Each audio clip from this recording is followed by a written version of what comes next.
a hint of this in one of these videos several days ago. I think it was last week. So I think it's time we did a follow-up. And we checked this out. Okay, Yukina, have a wonderful night, and thank you for the raid. Chat, we're gonna check out the Luddy. We're gonna check out Brandon's video on the Luddy.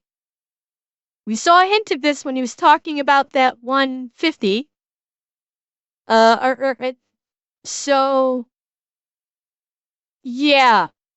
Let's, I am unfamiliar with the Luddy.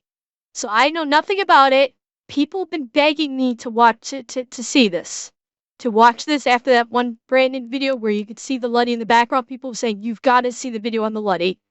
We're gonna look at the video, we're gonna look at it. So let's take a look. Sexy YouTube mother lovers. Now, a couple of months ago, we did a video where I said if we got over a certain like goal, that we would try to rebuild the infamous Luddy submachine gun. The Luddy, of course, being the improvised 9mm subgun described in the book by, of course, Mr. Absolutely. Luddy, Expedient Homemade Firearms. So promises made, promises kept. We took our own crack at it, and for better or worse, here we are. The Luddy submachine gun. The whole idea behind this, as you can clearly see, is that it is something that is able to be made out of easily attainable, just components, hardware, tubing, you know, that sort of thing. We'll get more into Mr. Luddy and, you know, whether or not this is actually a successful design. This looks so fucking janked. And I know that's the point. I do appreciate the fact that it looking extremely jank is the point. I'm really curious how this thing functions.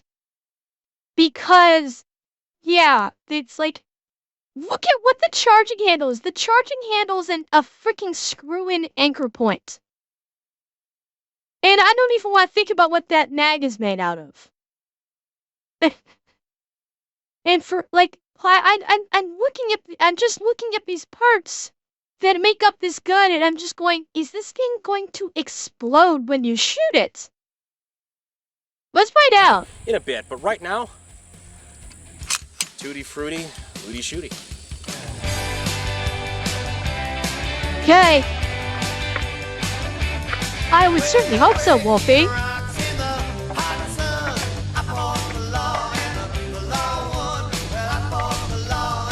Oh, it's open vaults.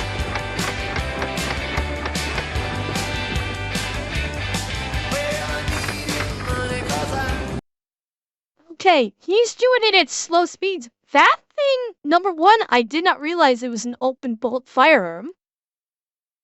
That is, considering you have no real grip, I could see that being a little bit dangerous for your hand positioning. But also, it looks like it has, like, very little recoil. Like, again, he's shooting in slow motion, but not a whole lot of looking recoil on that.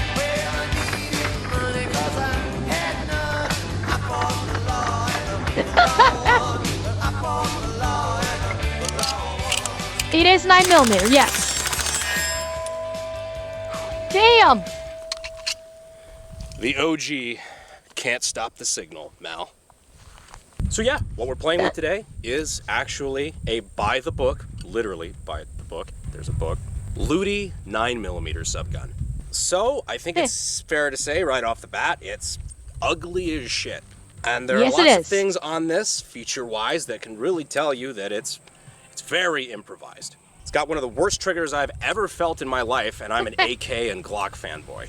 Now, the Luddy, of course, is just a typical 9mm direct blowback subgun, but what's most interesting about this gun is not how it works necessarily, more of why it was designed. Now, in the United States, we have what's called the Second Amendment to the U.S. Constitution. It's about as old as our country, and it basically says, well, it verbatim says, that a well-regulated militia being necessary to the security of a free state, the right of the people to keep and to bear arms shall not be infringed. Basically says, in order to keep us free, we need to be able to keep and bear arms. Arms. A lot of countries, though, aren't necessarily that lucky, and through things we won't talk about, that's starting to show its ugly head in a lot of places. But the country we're going to specifically talk about today is the UK.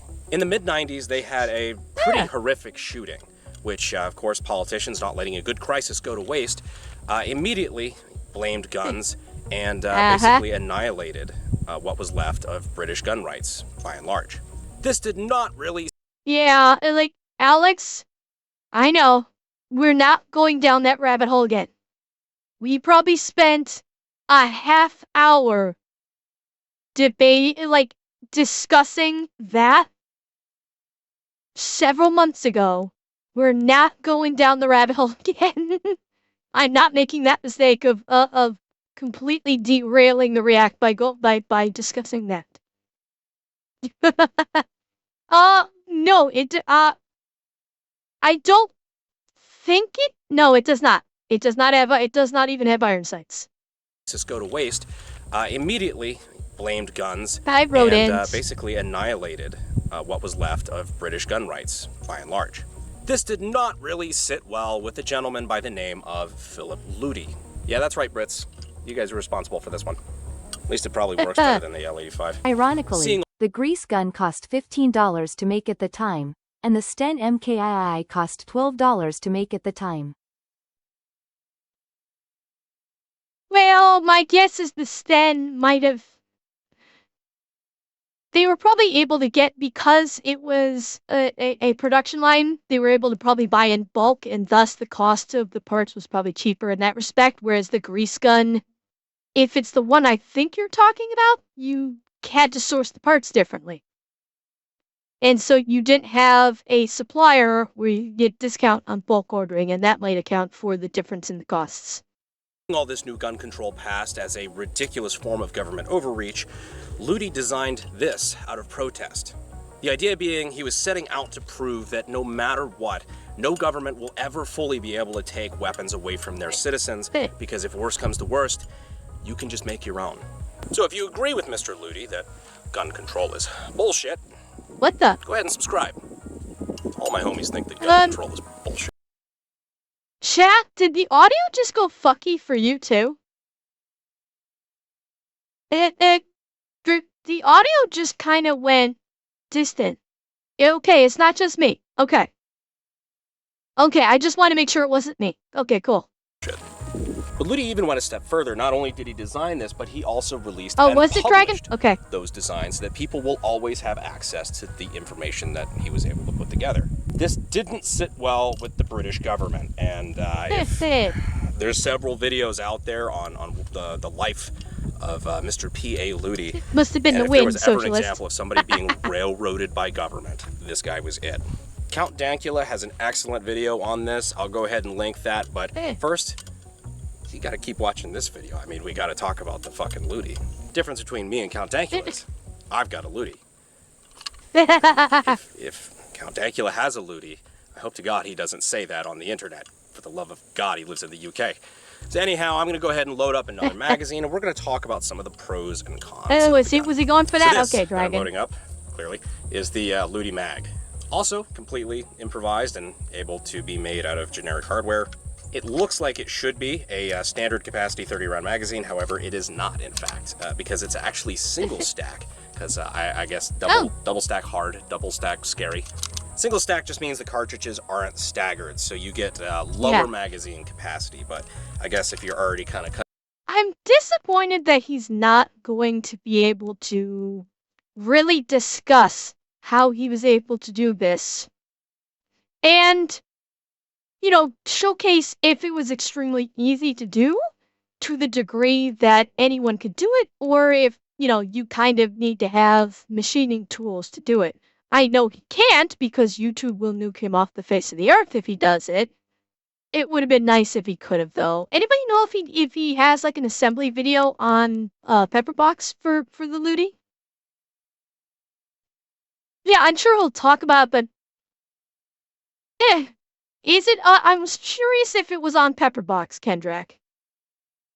Cutting it close as far as having a gun that's barely functional. Single stack may be for the best. So what are the pros of the Ludi?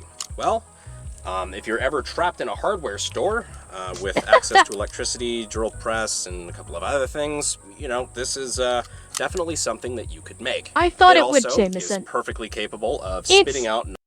Like, yeah, I know it predates Pepperbox, but I don't know if I don't know if maybe he retroactively or made a new video where he actually puts together a Ludi and uploaded to Pepperbox. I was just kind of curious if he did or not. 9mm projectiles at lethal velocities. So I guess what I'm getting at is that this is a more or less completely functional submachine gun for short distances that can be improvised. That's about where the good stuff ends. Some of the cons of the Ludi. Well, it has a completely unrifled barrel, which is it is unrifled. interesting.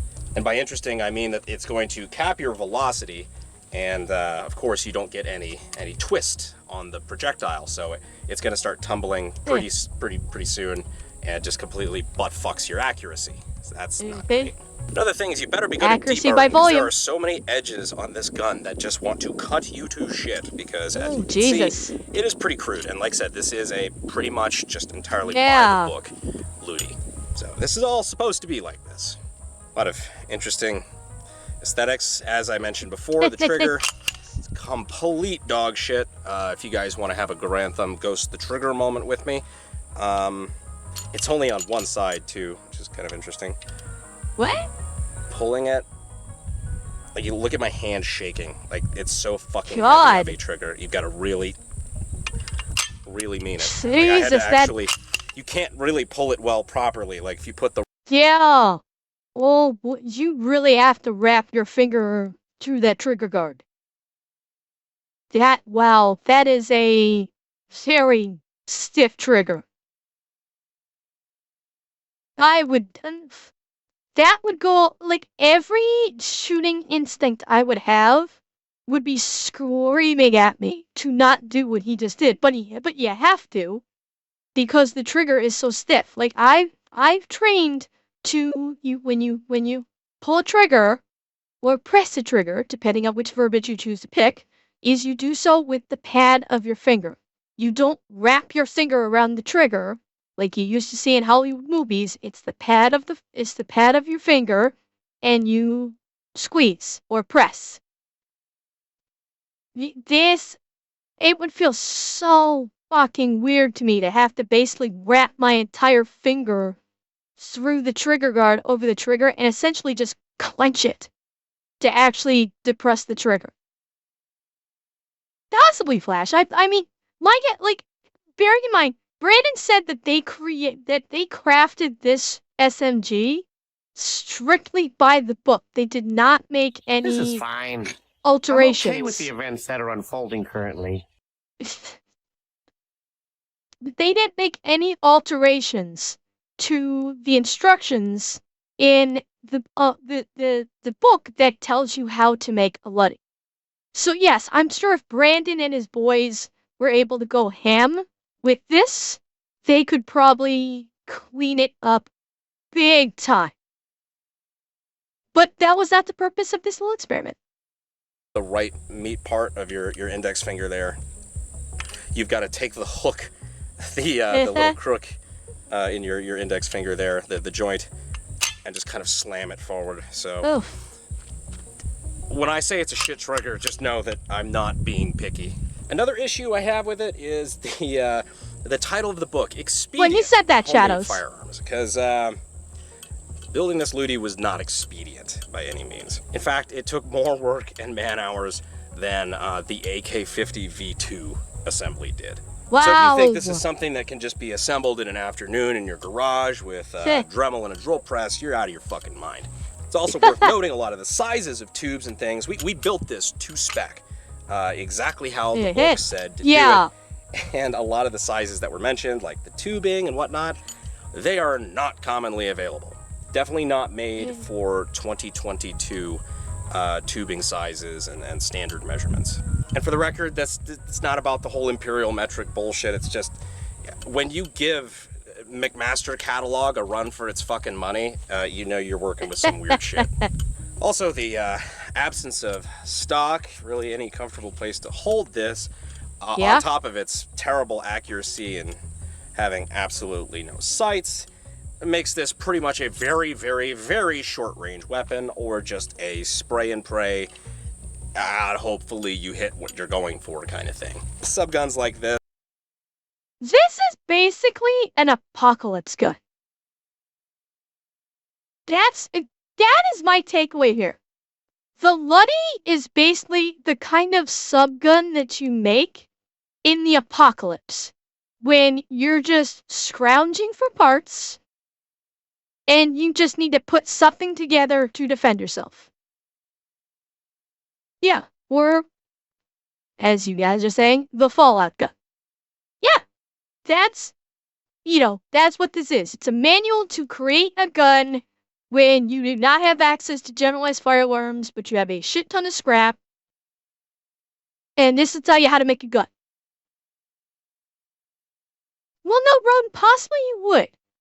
That's the thing. Like, okay, in like an apocalypse situation, in the major cities, you probably would be able to find the materials and tools to make this happen. You probably could. If you're out in the country, that's a whole different thing. That would be a whole different thing. And my guess is people would be able to better refine one of these things. Through trial and error, people would probably be able to craft one of these and then be able to refine it. Dial in the sights, maybe get some rifling on that barrel, get a stock onto it. Like, this is, again, Brandon made this to spec in accordance with the book. They didn't do alterations. So, think of this like the base model with room for upgrades. Guns like this aren't exactly known for being, weapons of precision, but this is kind of pushing it. I guess if you wanted to be technical nowadays, you could just simply weld like a piece of Picatinny here if you wanted to run an optic on it, but to be honest, I don't think it's going to make that big a fucking difference.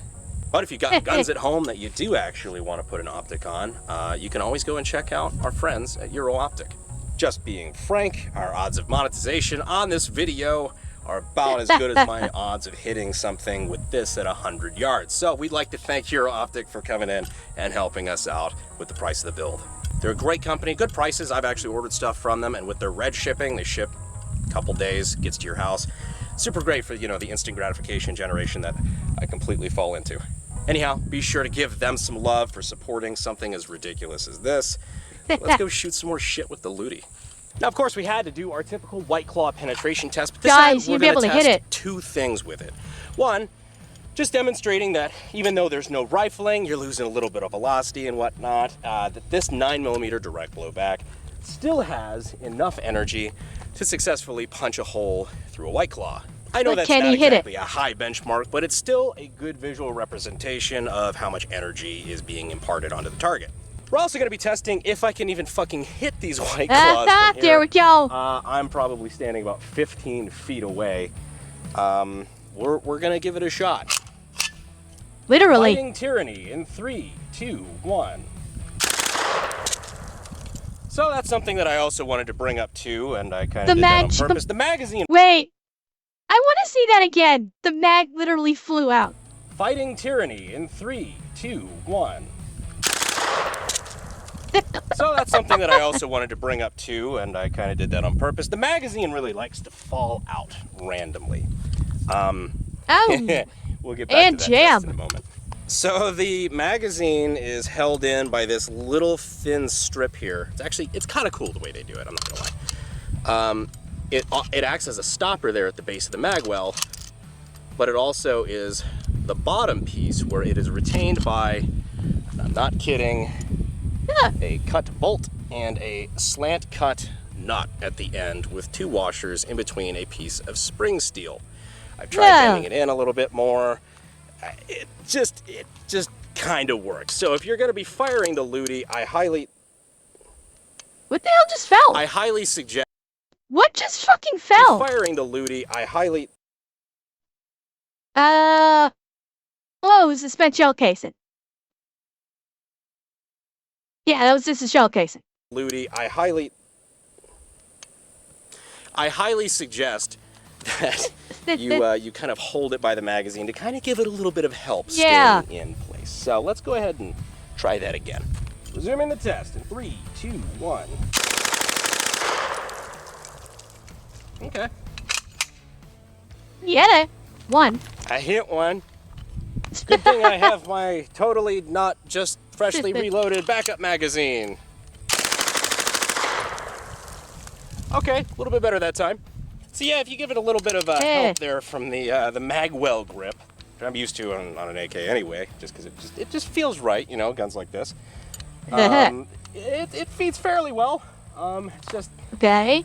hip firing a gun with a terrible trigger. That's open bolt, so it's got to jump to it anyway. Really bad trigger, can't say that enough. With absolutely no way of aiming it. It's a good thing that the thing that this was designed to shoot at is bigger than White Claws.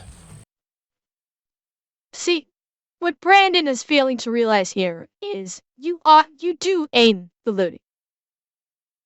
People have been doing this kind of aiming for generations. They are using an ancient mystical methodology for targeting. It is called use the force, Brandon. Use the force. You know, like steel targets and, you know, IPSC targets, you know, that sort of thing. You know, 3-gun. Let's go check it out. So I know we killed these 2 up here. We got this one. It's actually ripped up pretty good, ripped the whole top off. This one's a survivor. That's a survivor. Up here. Yeah, tore this one up pretty decent as well. I know the ruby grapefruit one there, we made that one jump a good bit. But yeah, 2 magazines and we killed 2 targets. It's a perfect example of why you don't let people take your guns in the first place, because then you can't just do this. Oh, that back spray. Real gun mo better. Now, doesn't that just kind of sum all this up? So what do I think about the Ludi submachine gun? Well, it is clearly... It's a piece of shit. Very kind of crudely and shittily made. It jams a lot. The magazine likes to fall out. There's no sights. It's inaccurate. And it basically just, it shows that Mr. Ludi didn't exactly know a whole lot about firearm design. And frankly, that proves his point far better than if he were a master gunsmith. The fact that what I would assume is a pretty intelligent, but still everyday Joe, the everyman in the UK, could feel so strongly about something that he could go out and find a way to build one of these and build a guide and design something that can be made with everyday... That's why I was kind of wondering if he did something where he basically upgraded the Ludi. Got a rifle barrel into there, you know, got a proper charging handle on it, a better grip on it, fixed the magazine well assembly, got sights on it. I would love to see Brandon do an upgrade for the Ludi.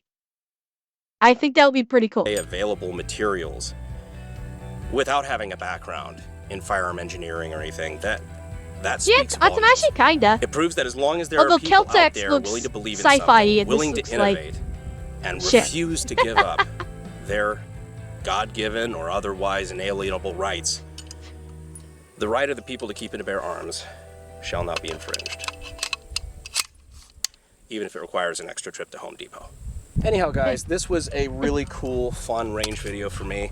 If I'm not mistaken, I think this is one of the only, if not the only, videos on YouTube of a Ludi actually being fired, a full auto Ludi. Of course, you know, we have our SOT, our FFL, everything that allows us to be able to do stuff like this, so I figured if we can, we must, because this is a cool piece of history, and it's a cool piece of firearm history that I think a lot more people should learn about, so I'm glad I was able to show it to you.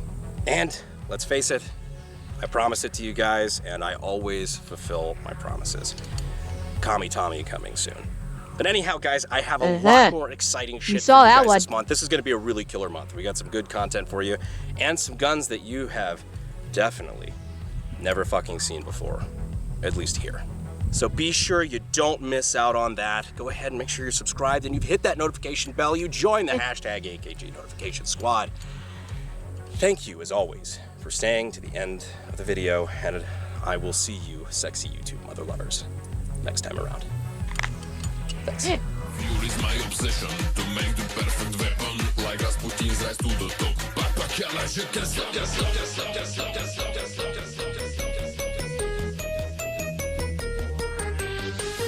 Because then if the book is there, then they can directly compare it to see this looks exactly like it. I hate this gun. The whole principle behind this, as you can obviously see, is that it was in... Fuck. Oh, the misfires. So the Double most interesting misfire. part of this gun isn't really so much how it works as much as why it was made. For me, it was made for views.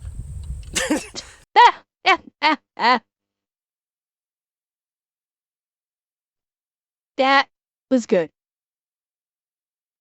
That was fun. I like that.